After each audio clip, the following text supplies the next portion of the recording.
So one of the cool things about the search capabilities in Nextpoint as of 2022 is that any new databases that are created, whenever you run a search, in this instance, I ran a search for contract, you're going to find in these documents, these are all documents that hit on that word contract, whether it be in the document title, any of the metadata fields, or within the actual text of the document. And so if I were to go ahead and click into one of these documents and let's go into the document level view, what we will see is that it will highlight in this PDF search view, it will highlight that word that we are looking for. It shows that here contract, this one is subcontract.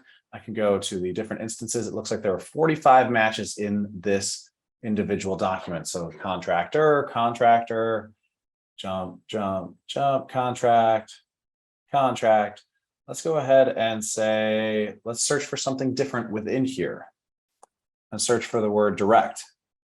And it will find 7 matches in here: directly, indirectly, direct, direction. And so you can do this search either up here in the actual document level view if you're looking to look through and in just one document in itself, or you can go ahead and go back and run a search up here for documents that hit on a specific search term. And then when I click on search for the word Enron in this database, I could go ahead and click into any of these documents. So here's an email, and it references Enron in all of these different places.